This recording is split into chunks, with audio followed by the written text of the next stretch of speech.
নমস্কার। বঙ্কিমচন্দ্র চট্টোপাধ্যায়ের ঐতিহাসিক সৃষ্টি এবং বিতর্কিত সৃষ্টি এবং একদিকে জনপ্রিয় আবার একদিকে সমালোচনার ক্ষেত্র প্রস্তুতকারী একটি কাজ উপন্যাস আনন্দমঠ। আমরা দীর্ঘদিন ধরে অল্প অল্প করে পড়লাম। আমি সাধু বাংলা, সংস্কৃত ভাষা বাংলা এবং সংস্কৃত ভাষা মন্ত্র স্তোত্র ইত্যাদি আমার অশিক্ষিত জিভে উচ্চারিত হয় না। কষ্ট করে কোনো রকমে পড়েছি। আপনারা যে দু একজন লোক শুনেছেন তারাও খুব কষ্ট করে আমাকে ক্ষমা ঘেন্না করে শুনেছেন। আজকে আমরা আনন্দমঠ পাঠ শেষ করব। চতুর্থ খণ্ডের সপ্তম পরিচ্ছেদ। পূর্ণিমার রাত্রি, সেই ভীষণ রণক্ষেত্র এখন স্থির। সেই ঘোড়ার দরবরি, বন্দুকের কড়কড়ি, কামানের গুমগুম, সর্বব্যাপী ধুম, আর কিছুই নাই। কেবল হুররে বলিতেছে না, কেহ হরিধ্বনি করিতেছে না। শব্দ করিতেছে কেবল শৃগাল, কুক্কুর, গৃধিনী। সর্বোপরি আহত ব্যক্তির ক্ষণিক আর্তনাদ। কেহ ছিন্নহস্ত, কেহ ভগ্নমস্তক, কাহারও পা ভাঙিয়াছে, কাহারও পঞ্জর বিদ্ধ হইয়াছে, কেহ ঘোড়ার নিচে পড়িয়াছে। কেহ ডাকিতেছে মা, কেহ ডাকিতেছে বাপ, কেহ চায় জল, কাহারও কামনা মৃত্যু। বাঙালি, হিন্দুস্তানি, ইংরেজ, মুসলমান একত্র জড়াজড়ি। জীবন্তে মৃতে, মনুষ্যে অশ্বে মিশামিশি ঠেসাঠেসি হইয়া পড়িয়া রহিয়াছে। সেই মাঘ মাসের পূর্ণিমার রাত্রে দারুণ শীতে উজ্জ্বল জ্যোৎস্নালোকে রণভূমি অতি ভয়ঙ্কর দেখাইতেছিল। সেখানে আসিতে কাহারও সাহস হয় না। কিন্তু নিশীথকালে এক রমণী সেই অগম্য রণক্ষেত্রে বিচরণ করিতেছিল। একটি মশাল জ্বালিয়া সেই শবরাশির মধ্যে সে কি খুঁজিতেছিল। প্রত্যেক মৃতদেহের মুখের কাছে মশাল লইয়া মুখ দেখিয়া আবার অন্য শবের কাছে মশাল লইয়া যাইতেছিল। কোথায় কোন নরদেহ মৃত অশ্বের নিচে পড়িয়াছে সেখানে যুবতী মশাল মাটিতে রাখিয়া অশ্বটি দুই হাতে সরাইয়া নরদেহ উদ্ধার করিতেছিল।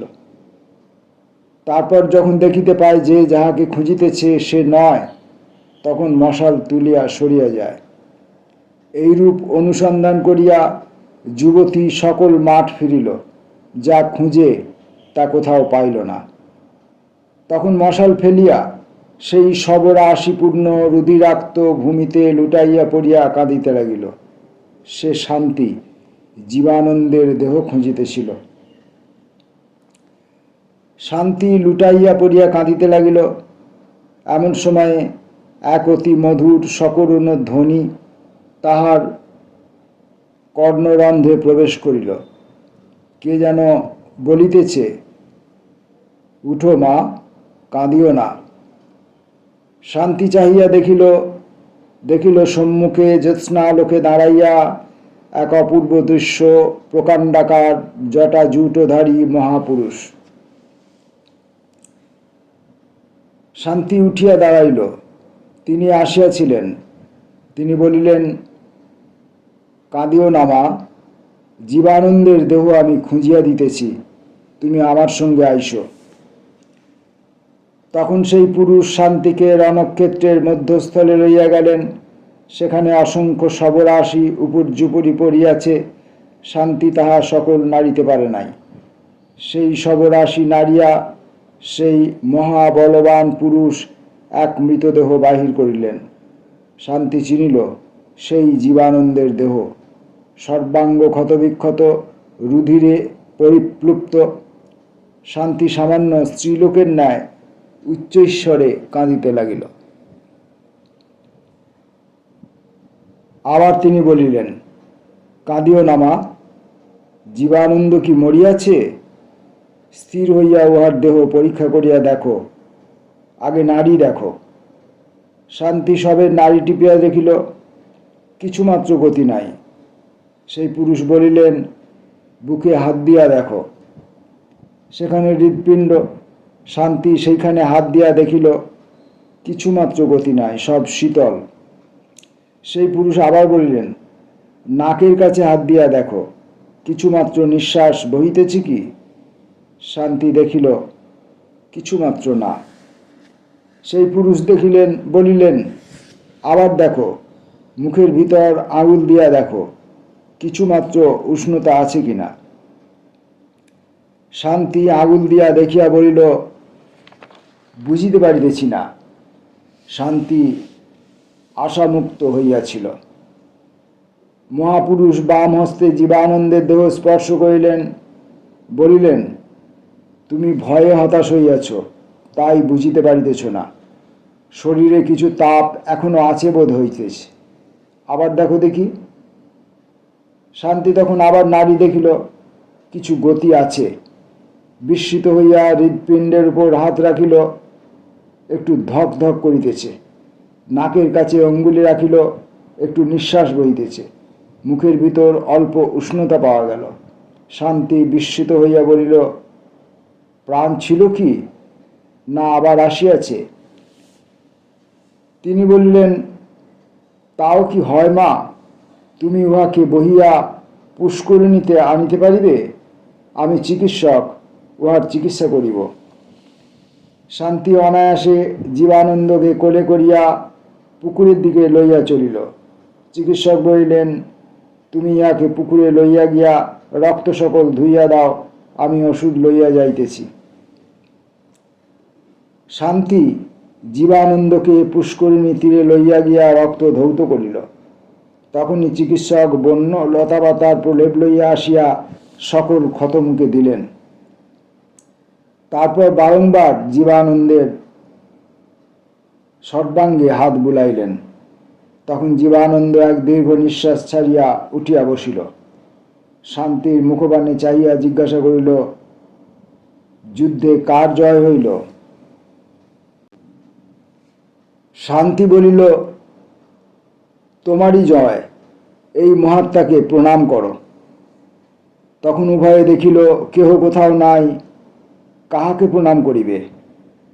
নিকট বিজয়ী সন্তান সেনার বিষম কোলাহল শোনা যাইতেছিল, কিন্তু শান্তি বা জীবানন্দ কেহই উঠিল না। সেই পূর্ণচন্দ্রের কিরণে সমুজ্জ্বল পুষ্করিণীর সোপানে বসিয়া রহিল। জীবানন্দের শরীর ঔষধের গুণে অতি অল্প সময়েই সুস্থ হইয়া আসিল। তিনি বলিলেন, শান্তি, সেই চিকিৎসকের ঔষধের আশ্চর্য গুণ। আমার শরীরে আর কোনো বেদনা বা গ্লানি নাই। এখন কোথায় যাইবে? চলো, ওই সন্তান সেনার জয়ের উৎসবের গোল শোনা যাইতেছে। শান্তি বলিল, আর ওখানে না, মার কার্যোদ্ধার হইয়াছে, দেশ সন্তানের হইয়াছে। আমরা রাজ্যের ভাগ চাহি না, এখন আর কি করিতে যাইব? জীবানন্দ, যা কাড়িয়া লইয়াছি তা বাহুবলে রাখিতে হইবে। শান্তি বলিল, রাখিবার জন্য মহেন্দ্র আছেন, সত্যানন্দ স্বয়ং আছেন। তুমি প্রায়শ্চিত্ত করিয়া সন্তান ধর্মের জন্য দেহত্যাগ করিয়াছিলে। এ পুনঃপ্রাপ্ত দেহে সন্তানের আর কোনো অধিকার নাই। আমরা সন্তানের পক্ষে মরিয়াছি। এখন আমাদের দেখিলে সন্তানেরা বলিবে, জীবানন্দ যুদ্ধের সময়ে প্রায়শ্চিত্ত ভয়ে লুকাইয়াছিল, জয় হইয়াছে দেখিয়া রাজ্যের ভাগ লইতে আসিয়াছে। জীবানন্দ, সে কি শান্তি?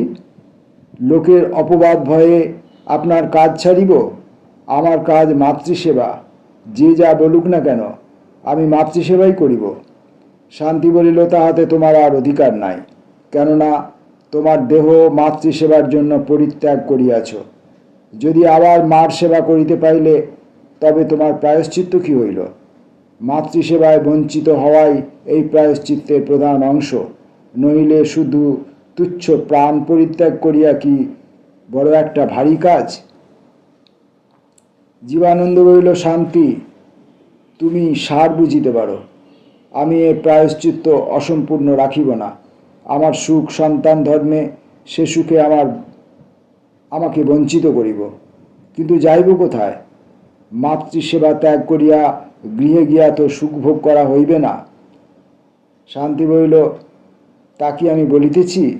ছি, আমরা আর গৃহী নই, এমনই দুইজনে সন্ন্যাসীই থাকিব, চির ব্রহ্মচর্য পালন করিব। চলো, এখন গিয়া আমরা দেশে দেশে তীর্থ দর্শন করিয়া বেড়াই।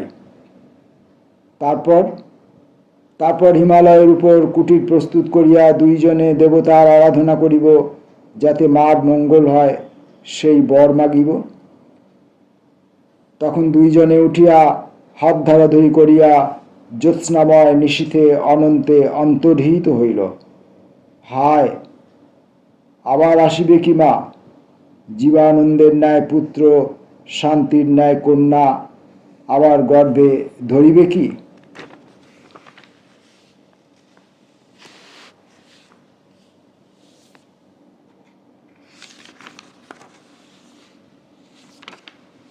আনন্দমঠের অষ্টম পর্ব তথা অন্তিম পর্ব। সত্যানন্দ ঠাকুর রণক্ষেত্র হইতে কাহাকে কিছু না বলিয়া আনন্দমঠে চলিয়া আসিলেন। সেখানে গভীর রাত্রে বিষ্ণু মণ্ডপে বসিয়া ধ্যানে প্রবৃত্ত। এমতো সময়ে সেই চিকিৎসক সেখানে আসিয়া দেখা দিলেন। দেখিয়া সত্যানন্দ উঠিয়া প্রণাম করিলেন। চিকিৎসক বলিলেন, সত্যানন্দ, আজ মাঘী পূর্ণিমা। সত্যানন্দ, চলুন, আমি প্রস্তুত। কিন্তু হে মহাত্মন, আমার এক সন্দেহ ভঞ্জন করুন। আমি যে মুহূর্তে যুদ্ধ জয় করিয়া সনাতন ধর্ম নিষ্কণ্টক করিলাম, সেই সময়েই আমার প্রতি এই প্রত্যাখ্যানের আদেশ হইল কেন? যিনি আসিয়াছিলেন তিনি বলিলেন, তোমার কার্য সিদ্ধ হইয়াছে, মুসলমান রাজ্য ধ্বংস হইয়াছে, আর তোমার এখন কোনো কার্য নাই, অনর্থক প্রাণী হত্যার প্রয়োজন নাই। সত্যানন্দ, মুসলমান রাজ্য ধ্বংস হইয়াছে, কিন্তু হিন্দু রাজ্য স্থাপিত হয় নাই, এখনো কলকাতায় ইংরেজ প্রবল। তিনি বলিলেন, হিন্দু রাজ্য এখন স্থাপিত হইবে না, তুমি থাকিলে এখন অনর্থক নরহত্যা হইবে, অতএব চলো। শুনিয়া সত্যানন্দ তীব্র মর্মপীড়ায় কাতর হইলেন, বলিলেন, হে প্রভু, যদি হিন্দু রাজ্য স্থাপিত হইবে না, তবে কে রাজা হইবে? আবার কি মুসলমান রাজা হইবে? তিনি বলিলেন, না, এখন ইংরেজ রাজা হইবে। সত্যানন্দের দুই চক্ষে জলধারা বহিতে লাগিল। তিনি উপরিস্থিতা মাতৃরূপা জন্মভূমি প্রতিবাদ দিকে ফিরিয়া জোর হাতে বাষ্প নিরুদ্ধ স্বরে বলিতে লাগিলেন, হায় মা, তোমার উদ্ধার করিতে পারিলাম না, আবার তুমি ম্লেচ্ছের হাতে পড়িবে। সন্তানের অপরাধ লইও না, হায় মা, কেন আজ রণক্ষেত্রে আমার মৃত্যু হইল না? চিকিৎসক বলিলেন, সত্যানন্দ, কাতর হইও না। তুমি বুদ্ধির ভ্রমক্রমে দস্যুবৃত্তির দ্বারা ধন সংগ্রহ করিয়া রণজয় করিয়াছ। পাপের কখনো পবিত্র ফল হয় না, অতএব তোমার দেশের উদ্ধার করিতে পারিবে না। আর যাহা হইবে তাহা ভালোই হইবে। ইংরাজ রাজা না হইলে সনাতন ধর্মের পুনরুদ্ধারের সম্ভাবনা নাই। মহাপুরুষেরা যেরূপ বুঝিয়াছেন, একথা আমি তোমাকে সেইরূপ বুঝাই, মনোযোগ দিয়া শুনো। ৩৩ কোটি দেবতার পূজা সনাতন ধর্ম নহে, সে এক লৌকিক অপকৃষ্ট ধর্ম। তাহার প্রভাবে প্রকৃত সনাতন ধর্ম, ম্লেচ্ছেরা যাহাকে হিন্দু ধর্ম বলে, তাহা লোপ পাইয়াছে। প্রকৃত হিন্দু ধর্ম জ্ঞানাত্মক, কর্মাত্মক নহে। সেই জ্ঞান দুই প্রকার, বহির্বিষয়ক ও অন্তর্বিষয়ক। অন্তর্বিষয়ক যে জ্ঞান, সেই সনাতন ধর্মের প্রধান ভাগ। কিন্তু বহির্বিষয়ক জ্ঞান আগে না জন্মিলে অন্তর্বিষয়ক জ্ঞান জন্মিবার সম্ভাবনা নাই। স্থূল কি তাহা না জানিলে সূক্ষ্ম কি তা জানা যায় না। এখন এদেশে অনেক দিন হইতে বহির্বিষয়ক জ্ঞান বিলুপ্ত হইয়া গিয়াছে, কাজেই প্রকৃত সনাতন ধর্ম লোপ পাইয়াছে। সনাতন ধর্মের পুনরুদ্ধার করিতে গেলে আগে বহির্বিষয়ক জ্ঞানের প্রচার করা আবশ্যক। এখন এদেশে বহির্বিষয়ক জ্ঞান নাই, শিখায় এমন লোক নাই, আমরা লোকশিক্ষায় পটু নহি। অতএব ভিন্ন দেশ হইতে বহির্বিষয়ক জ্ঞান আনিতে হইবে। ইংরাজ বহির্বিষয়ক জ্ঞানে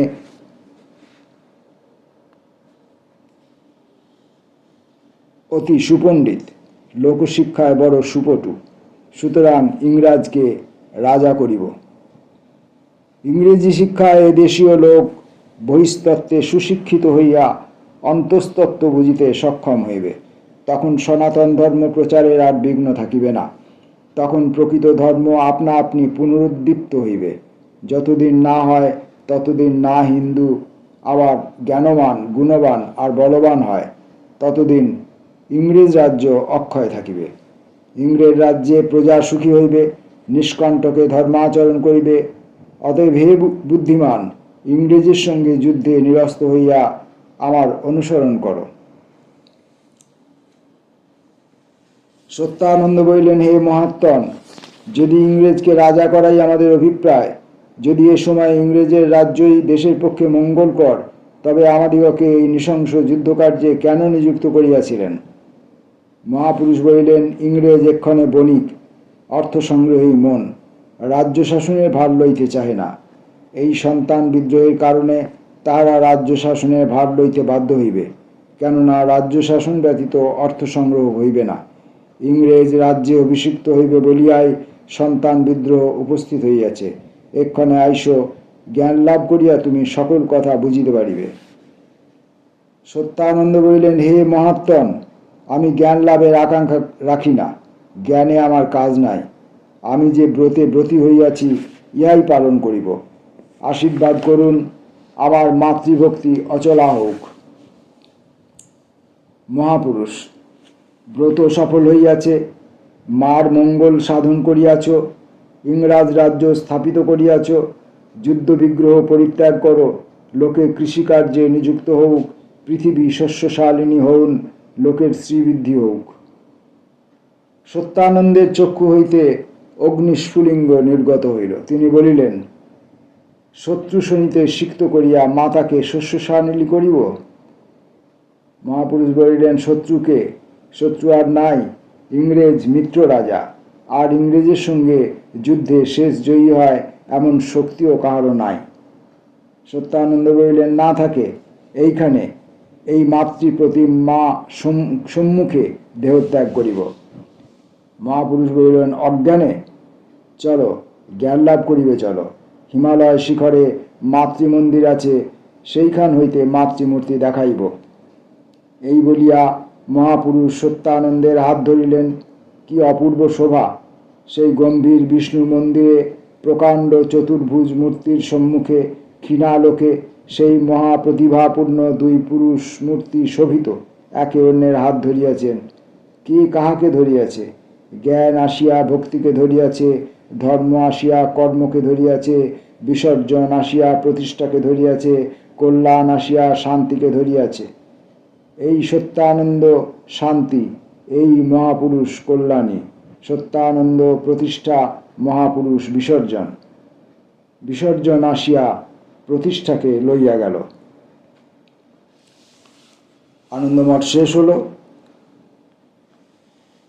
সম্পূর্ণ আনন্দমঠ এই পুনর্পাঠের মধ্য দিয়ে এই পরিণত বয়সে আমার অনেকগুলি অপ্রীতিকর অভিজ্ঞতা হলো পাঠের মধ্য দিয়ে। আমি পাঠ করবার জন্যেই পাঠ করেছি, কিন্তু লেখকের সৃষ্ট অনেকগুলি চরিত্র এবং তাদের কথাবার্তা, তাদের দৃষ্টিভঙ্গি, তাদের আদর্শ, কোনোটির সঙ্গেই আমি একমত হইনি বা সমর্থন করতে পারি না। বিশেষত যেখানে জাতি ধর্মের কথা উল্লেখ করে সন্তানরা অন্যান্য সন্তানদিগকে উদ্বুদ্ধ করতে চাইছে মুসলমানদের বিরুদ্ধে। এবং শেষ পর্যন্ত এই যে মহাপুরুষ চিকিৎসক, যিনি বলছেন যে আমাদের উদ্দেশ্যই ছিল ইংরাজকে প্রতিষ্ঠা করা, স্বদেশীয় মুসলমানরা তাদের কাছে শত্রু আর বিদেশি ইংরাজরা তাদের কাছে মিত্র, এবং তাদের কাছেই নাকি আমাদের প্রকৃত জ্ঞান লাভ হবে, আমাদের দেশের উন্নতি হবে। তো সে যাই হোক, সে দীর্ঘ বিতর্কের বিষয়, পণ্ডিতদের বিষয়। আমার কাছে এটা খুব বেশি যুক্তিসঙ্গত মনে হয়নি। তাছাড়াও এই উপন্যাসের মধ্যে আরও অনেক কিছু কথা আছে যেখানে দেশপ্রেমের সঙ্গে অলৌকিকতাবাদকে গুলিয়ে ফেলা হয়েছে। দেশপ্রেম, যেখানে দেশ মাতৃকার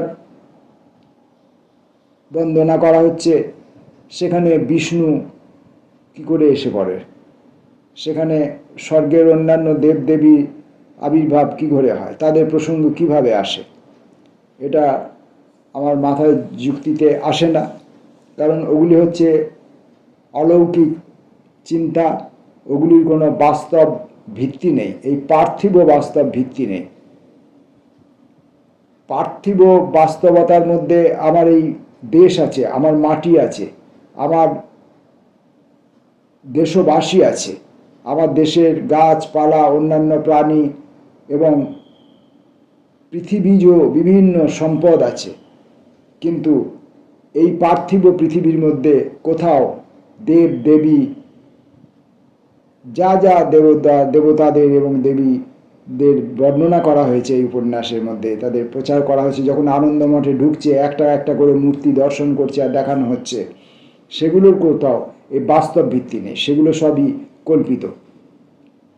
এবং সেই কল্পনা সমগ্র মানুষের কল্পনা না, শুধুমাত্র সন্তানদের কল্পনা, যেখানে হিন্দু, মুসলিম, বৌদ্ধ, শিখ, জৈন, খ্রিস্টান প্রত্যেকের কল্পনা এক নয়, তাদের কল্পনা সব আলাদা আলাদা। সেই বিচ্ছিন্ন কল্পনা নিয়ে একটা অবিচ্ছিন্ন বিশাল শশাগড়া ভারতবর্ষের বন্ধন মুক্তির প্রয়াস আমার কাছে যুক্তিসঙ্গত মনে হয়নি। যাই হোক, আমি মূর্খ মানুষ, পাঠ শেষ করলাম, ফিরে আসবো পরের দিন থেকে অন্য কোনো পাঠের ভেতরে। নমস্কার।